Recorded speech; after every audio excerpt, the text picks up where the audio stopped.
Hey everyone, if you want to make your own podcast but you don't know where to begin, Spotify for Podcasters makes it super easy. They've got everything in one place, it's totally free, and you can make money while doing it.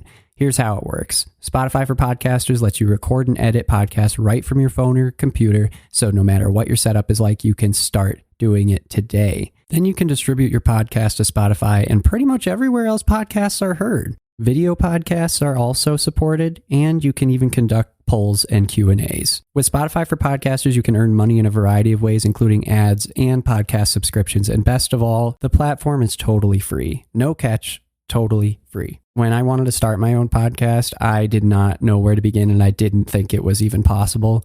And Spotify for Podcasters made it happen. They made it easy, they made it quick, and I am doing something that I love. What more can I ask for? So if you're interested in starting your own show, you can do it, and I highly recommend you give this a try. Download the Spotify for Podcasters app or go to www.spotify.com/podcasters to get started.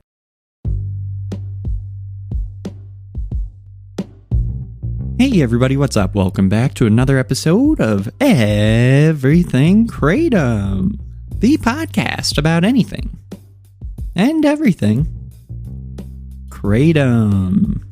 Great to have you with us on this Wednesday morning. Hoping all is well with you. I'm doing great today. I had some white Sumatra to start off the morning, and I think I had about 3 grams of it, and it is doing the job. Let me tell you what. Oh man, I was so out of it this morning, and it was one of those mornings where if I was a coffee drinker, I would have been like, yep, it's a 2 coffee kind of morning today. Gee whiz, you know. I don't know why I see coffee drinkers as 1950s salesmen, but okay. Oh boy. Okay. Well, before I embarrass myself any further, back to the point. It did the trick. It woke me right up, and it is a nice, smooth experience. And you know what? It seems to kick in, you know, about as quick as anything can kick in. And I think that white Sumatran has really honestly become like one of those key pillar whites that I'm using these days. And I did do an episode on this a little while back talking about how white Sumatran was like one of the first ones that I think I ever tried. And it was before I really knew what I was doing with Kratom, and I was taking too much of it and getting sick a lot. And so it's like what caused me to stop taking it for a number of years. But it's because I was taking too much of it for my own body, and also like at the wrong time of day and without really eating anything, and et cetera, et cetera. It was just a bad experience. But nowadays, using it, you know, with a bit more knowledge behind it, I find that it's a very, very helpful variety of Kratom for myself. It goes well with the greens, very well with greens, green mallee in particular. And I think that it's just it's a neat type of Kratom. So, white Sumatran. There you go. My relationship with it has changed in the decade of my Kratom experience. So today, what I wanted to talk about was an idea. And this idea came from the title of a very short article. I think it's like 3 paragraphs, not much of an article, but it's in Inside Hook. And the article came out a few weeks ago, and it says, "Is Kratom about to have its own high-end moment? Its appeal is picking up steam." Now, the article itself isn't that long. Like I said, it's just a few, 4 paragraphs. It mentions Kratom kind of on the rise, and how there's some studies looking at it from the 70s all the way up to now, and how there's been these articles recently, the past few years, talking about it, gaining popularity kind of alongside marijuana, etc., CBD, and all that good stuff. So the article itself isn't really what I'm like trying to share. It's more of just the idea. Is Kratom about to have its own high-end moment? I love thinking about these sorts of things. It's almost like a fun little thought experiment, because it gets me thinking about Kratom with relation to other substances or herbal supplements, or just like phenomena that comes across humanity and how people deal with it. And then, combine that with capitalism, and what do you get? High-end moments maybe? I don't know. But it's fun to think about. So that's what I wanted to talk about today. Thinking about if Kratom is about to have its high-end moment makes me wonder, well, what does that mean? High-end, like to have a high-end moment, to have a time when there's a peak amount of interest, people using it, but more like high-end in terms of having a variety, having high quality, having a variation in the product itself so that you can have higher-end products and then the standard or the lower. And thinking about it in all those realms, I think regarding usage, I think it's still going up. I feel like it used to be like, maybe 1 million people 10 years ago, and now it's more like 2 to 3 million people using Kratom, or maybe, 4 or 5 or 6 million people using Kratom. I've seen numbers all over the place, but it's definitely going up. So people are getting more interested. There's also a number of shops opening up all over the place. There's not just like one chain for Kratom. There's like a bunch of different stores that sell Kratom. There's a bunch of different Kratom varieties in smoke shops and companies. So it's definitely already having that wide-reaching effect throughout the United States. And I guess the, footnote of this episode should be I'm talking about the US. But, certainly you could have this conversation about other places, and that would be fascinating too. But as far as the US goes, I think that more and more people are using it. It's popping up in more and more places. There are also like, kava bars and Kratom bars now popping up everywhere. So it's certainly becoming a bit more mainstream. Now, all of that with the backdrop of the opioid crisis, and you've got yourself something very interesting. But we're leaving that part out. So here's my thought. I think that we're already experiencing a moment where, in addition to wide adoption and usage of Kratom and how that's increasing, we're in the early stages of that, certainly. But we're already seeing, and have already seen ever since I got interested in Kratom 10 years ago, this wide-ranging, wide breadth of products that really do range from like crappy ground level to premium, enhanced, right? Like all these words are coming into it, but they've been there for a while. And you even find those words on types of Kratom that are really actually like really bad, or have heavy metals in them, or salmonella, or weren't produced well, etc. The quality's low. So I'm kind of like having muddled feelings about this. On the one hand, I think the only way we can go is up.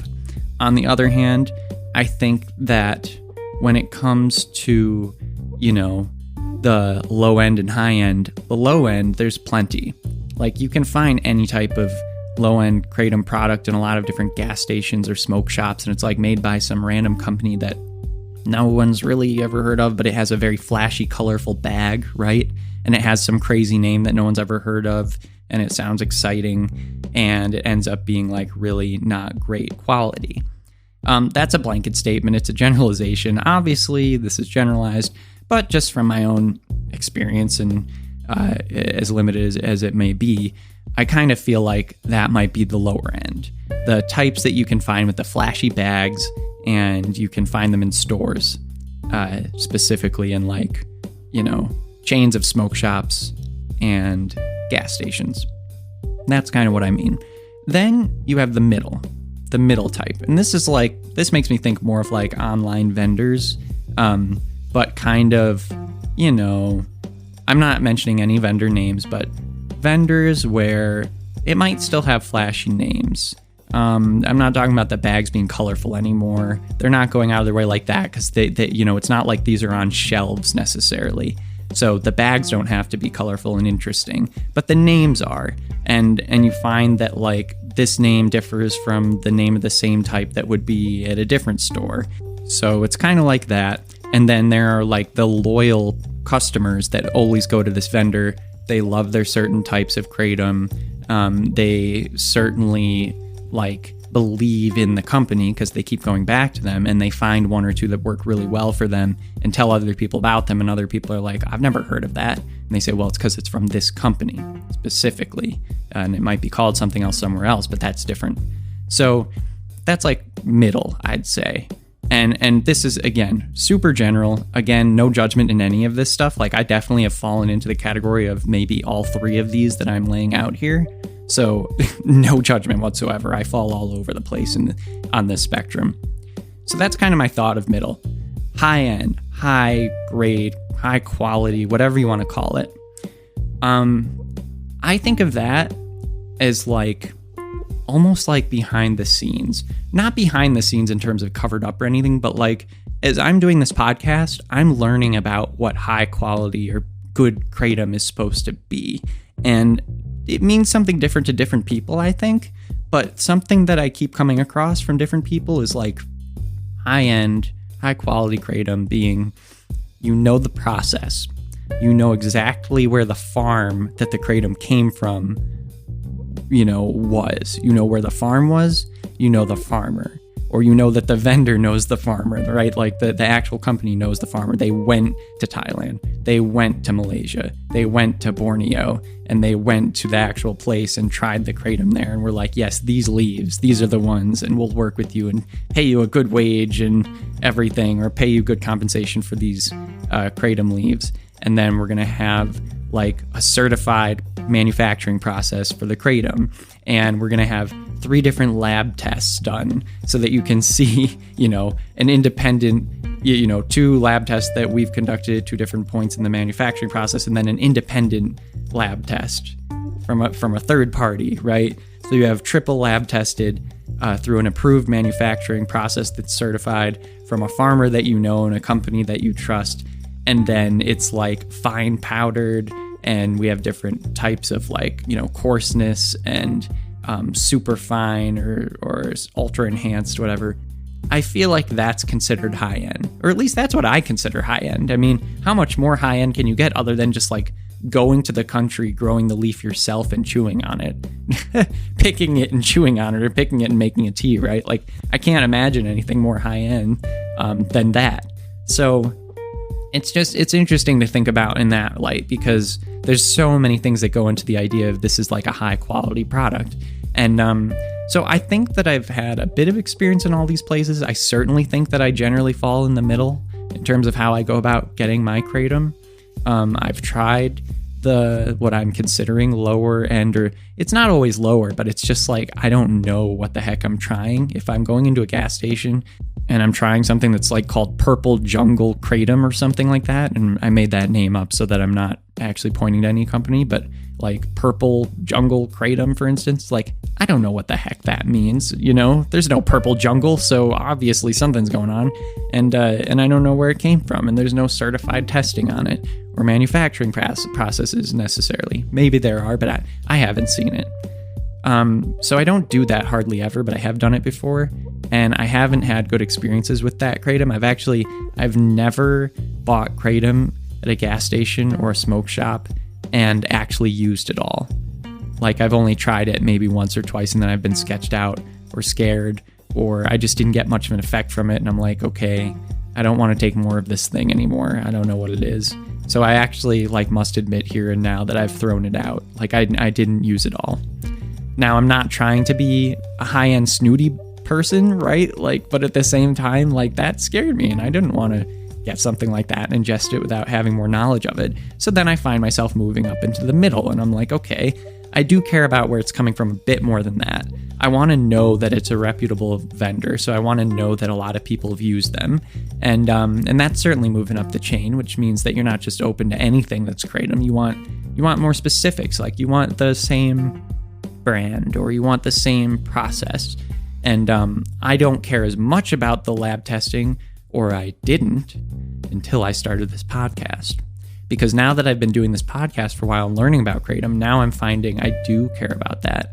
I don't want more than a certain amount of hydroxymetragenine in my kratom, because I know that it could be dangerous, and I want it to be natural. And if there's just 0.2% or up to 2% of hydroxymetragenine as the active alkaloid, then I know that it hasn't been tampered with, right? Or at least in that regard. So now I'm starting to find that maybe in terms of the lab testing and the quality of the kratom alkaloids, I'm moving up to the higher end. However, I haven't gotten to the point yet where it's I need to know the relationship to the farmer. And this is something that's more of a moral thing with me that I'm trying to figure out, hash out within myself. I don't want farmers to get screwed over because I want kratom, right? So this is something that's new to me that I'm just starting to learn about more, that I'm starting to pay more attention to with my, with the companies that I do get kratom from. I do care about that sort of thing, and I don't want it to just be thrown to the dogs and whatever, as long as I can get my kratom at the end of the day. So I think I'm finding that I'm maybe moving towards more of the more oversight than the less oversight version of myself. So that might be considered moving more higher end. When it comes to the specific varieties of Kratom, I'm dead middle, I think.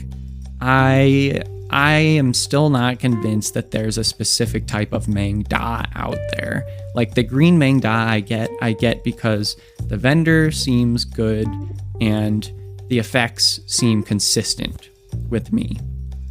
That doesn't seem to be the case for most types of Mang Da. So that's why I get the Mang Da where I do. It's not because it's higher quality, and it's not because it's finer ground, and it's not because they know the farmer, but it's because it's a consistent experience and I trust the vendor enough because there's enough reviews and other positive feedback. And then I find myself in that as well. So like, I find myself pretty middle when it comes to varieties of Kratom. I don't end up going for a variety of Kratom because it seems like a higher end product. I go for it because it's consistent and people generally all agree that it's pretty good and the vendor hasn't had any controversies in their past, right? So like, again, I'm not putting any judgment out there on anyone. I mean, obviously I'm telling you now that I'm very conflicted and maybe like, hypocritical, like thinking this way and then doing one other thing, or just, my thoughts converge and they contradict each other sometimes. So no judgment on anyone. This is just interesting, I think, to talk about as we're thinking about Kratom's high-end moment and having this difference in approaching it. I find myself doing it in a lot of different ways, but I think that that's what it is. Like, I think that in the future, I'm going to be looking more towards the farmer aspect. And in the present, right now, I'm learning more about the quality in terms of lab testing and just making sure that it hasn't been altered in some strange, sketchy way. But that's like as far as it goes for me in terms of high end. And I don't want to be paying $1 bajillion for it. And that's kind of something I'm going to have to figure out. But overall, I think that Kratom products are going to continue to get more high end in different respects. But like, as you pass more Kratom Consumer Protection Acts, I feel like, I might be wrong, but I feel like that's setting a new bar. Like, it's setting a new bar on the low end, and it's saying, okay, bare minimum, you're going to know this and this and this about your Kratom products, so it can only go up from there. And now that we're all starting on level footing, now what? How do you set yourself apart now? So that's what I'm going to be looking forward to as we see these acts passing in more states. How does Kratom differ in those states?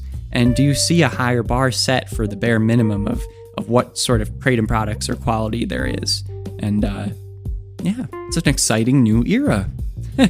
So those are all my thoughts for today. Thanks for sitting around in my brain as I rambled on and they knocked around in there. But it's great to be able to share these with you. And I'd love to hear what you think, Do you consider yourself a low, middle, or high-end user? Do you think that my categories are completely wrong and I don't know what I'm talking about? Like, please tell me. I'd love to hear it. Make me wrong. I just want to learn. But anyway, this is just kind of like, these are my natural thoughts when thinking about high-end Kratom or Kratom coming into a high-end moment or, whatever you want to call it. But I think we're getting somewhere, and it's the somewhere that we can discuss. But I know we're moving, and thanks for moving there with me. So that'll do it for today. We'll be back tomorrow, and thanks so much for listening in. You all rock. All right, everybody, take care. Bye-bye.